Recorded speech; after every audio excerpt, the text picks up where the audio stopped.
Hey guys, Roman Trust here with Mission Forge, and today guys, we are going to be making a tool. It's a tool I've needed for a while, and it is called a bending jig. Now I don't always do knife making stuff, and sometimes I like doing little trinkets and stuff like that, and a bending jig will come in handy a lot. So what all are we going to need? Well guys, we're not going to need really a forge for this one here because this is all going to be assembly.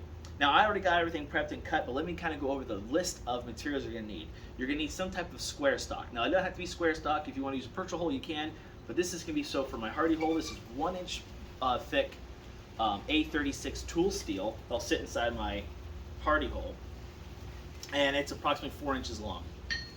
I got two 2-inch 3/4 inch round stock here, okay, mild steel. One 2-inch by 3/16 inch by 11 inch piece of flat bar mild steel, a socket for reference. I'll explain that, and this is up to you guys later on. You can use a bolt here, and I'll explain what all is in a little bit. This is what your sockets are going to attach to. This is what the socket here is for. You're going to use sockets so you can have the different size bending jigs. So really that's all the steel you're going to need. If you want, you can cut another little block of steel, either square stock or whatever else, and you can make so it's, it will then get welded to the bottom side of this later on, so you can be sitting up higher, and I'll explain that a little bit. If not, then I can sit flat here and I'll explain that process. So what are the tools you're going to need? Well, you're going to need an angle grinder. I saved you all the hassle from seeing me cut these, okay? So you can cut things, and you may need a flat disc if you don't have a regular belt grinder. You're going to need a belt grinder if you don't have that flat disc on your angle grinder. You're going to need a hammer, a drill press or a drill. You're going to need a center punch, and you're going to need a welder. Sorry guys, unfortunately we're going to need to do some welding. I apologize. I try to do a lot of things where hopefully you guys don't need to weld, but this is one of those situations where we need to weld. Sorry guys. So with that guys, let's go ahead and let's get started building this project. Okay, so unfortunately my 1-inch square stock is a hair too big for my anvil hardy hole. The anvil is actually supposed to be 1 inch, but it is just a hair too small. So I gotta grind this down just a little bit. I'm using a 36 inch belt. If you don't have that, use a flat disc or an angle grinder, so that way it'll fit inside the hardy hole. And then I'm going to go ahead and I'm going to get this squared up because I'm going to get it ready to be welded on to that flat bar stock.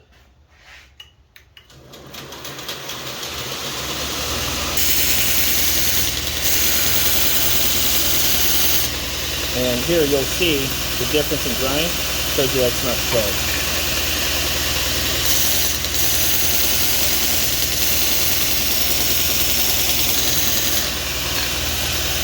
There.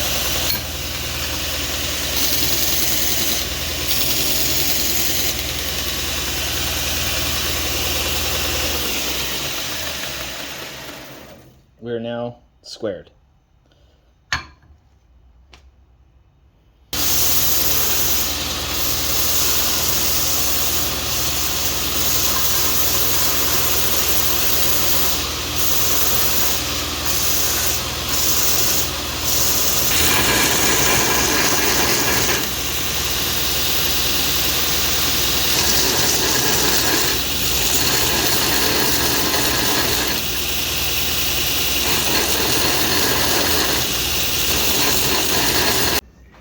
Okay, so I got this ground down and I marked it so I know which way is topping towards forge. So that way I know it slides completely through the hardy hole. So eventually I'll need to address the hardy hole a little better because if I try to do it in a different way, you know, it doesn't go all the way through. So, I mean, it gets sufficiently enough through it, but for whatever reason, and this way it doesn't like going on at all, but for whatever reason, it's still hot. This direction here goes all the way through, so that's where I'm gonna need it. So now next step for me is I was using this to kind of dress the hardy hole a little bit here because I noticed some high spots. I don't use the hardy hole all that often, so like a dummy, I never dressed it. But anyways, next step now is to go ahead and get this side cleaned up a little bit. Then I'm going to measure out everything and then center punch it, and that way I can drill the holes.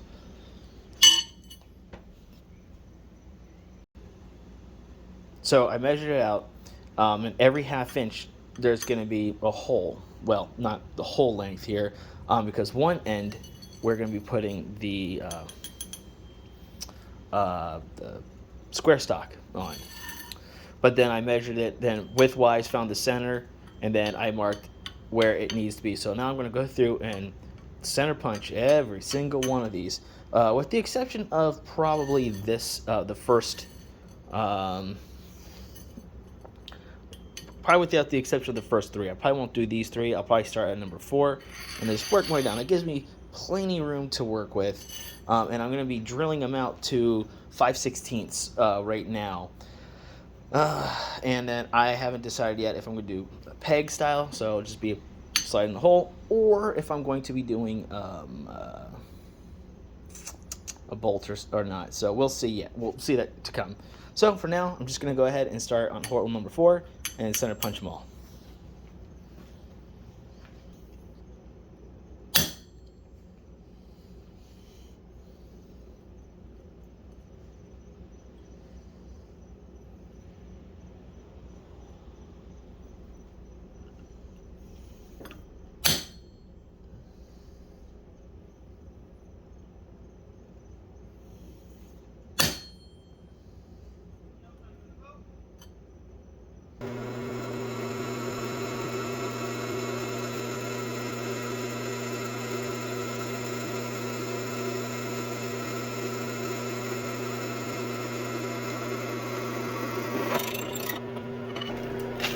So as you see, I've been doing every inch. I was doing a half inch, and I don't know if that's going to be too close or not. I'll see later. I might drill the holes, I might not. I don't know yet.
Hopefully that took.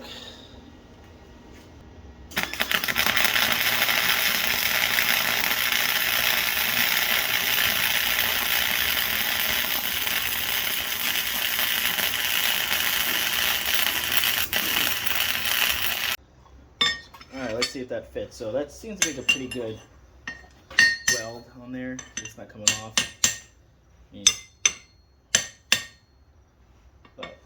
And boom, just like that. Okay, so it's 2 days later. What's happening today is I'm going to cut off about a half inch of my A36 square bar here, and I'll clean it up. And then I'm going to weld it on to the plate with the holes that I drilled on for the socket. Then we're going to take our round stock here, and then we're going to grind it square, and then for the socket to fit, and then we're going to also then grind like the little peg. Now you can see here, I already did this one here. It's kind of like a test piece. But I'm going to explain a couple things to you. I don't know why I didn't say you could do this earlier. If you can find yourself a half-inch square rod, go ahead and just use a chunk of that, because then it will fit in here, and then you can take part of it and then grind a peg for it, so it'll sit in the holes just fine. If you don't want to use a 1/2 inch, you can use 3/8. Like this is a 3/8 socket. 3/8 bar will fit in there just fine. And then you can then grind the peg down that way as well. It'll probably be a little quicker and easier.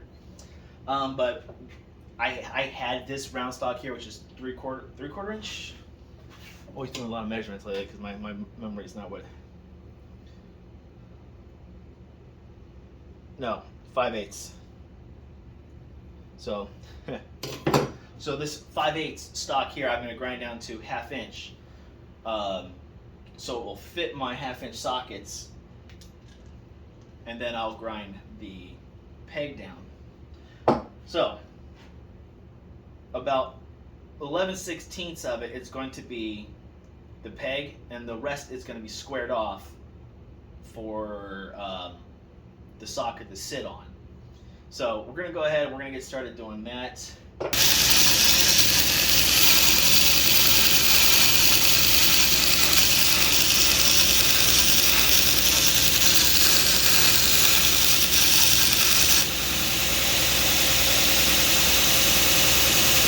We're just about there.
The key, see if this fits. Get the socket.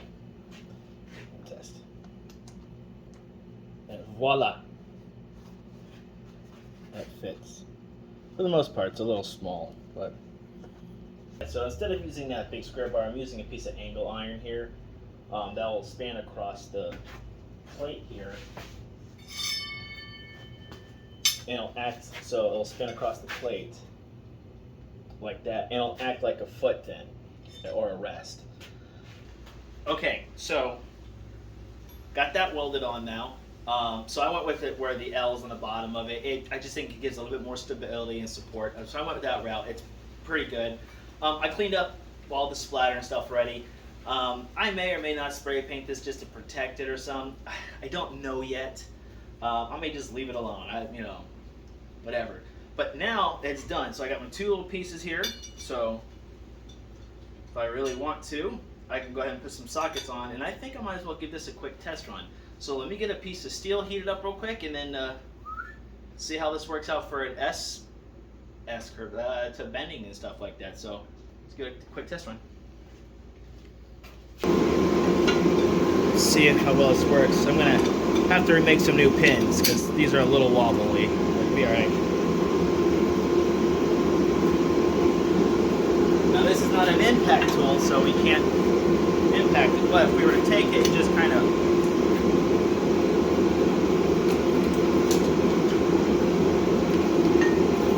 and you can see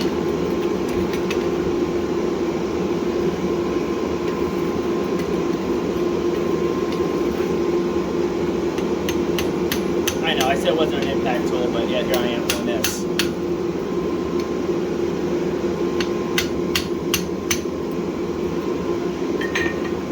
Seems to work. Alright, so I've decided I'm going to thread these. Just a little wobbly, and by threading it, it'll make it good and tight. And even though it's not an impact tool where I'm supposed to really impact it, I might have to do a little tapping here and there, and this is just too loose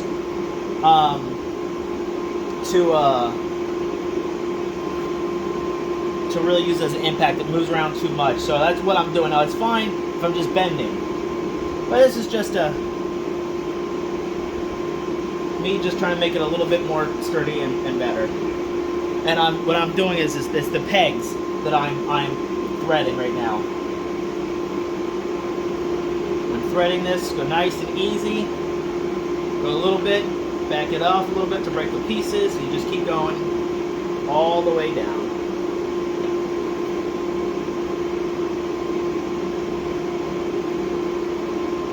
There you go. This one's threaded. I'm going to do the other one, and I'll go get a nut. Hopefully I got a few of them, and then we'll be good to go. A little tip when you're threading these, make sure the end of the shaft here, you can't see it there, but make sure that that the tip here is slightly tapered. I mean, we're talking ever so slightly tapered, so that way the tap will or the die will actually grip the steel so you can thread it.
All right, let's see. Now this is tightened down.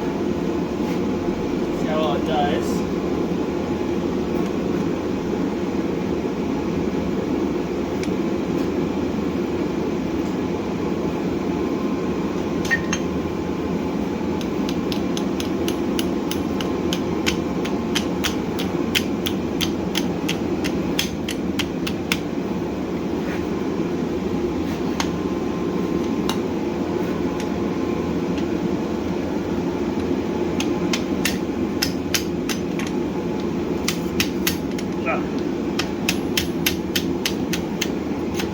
Okay, I gotta heat that back up. Let's try it this way real quick. That way, I can actually hit with my good side.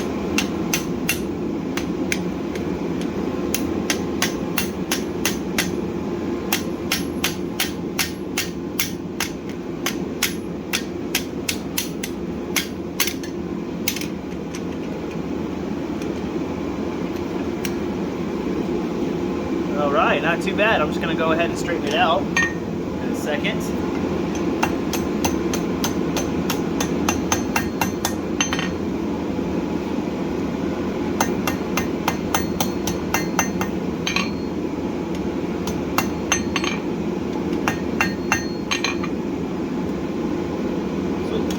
All right, let me get some of the scale off.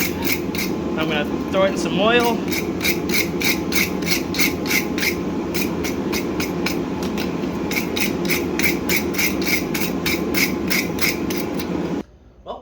Guys, our adjustable bending jig is complete. Now what's great about this, guys, is it's adjustable in two different ways. It's adjustable and you can make the sockets closer or further apart, and the different sockets come in different sizes. So you can have real big ones or real small ones, so you can have different size, radius, and curves when you're making your scrolls or S-hooks or whatever else you need it for.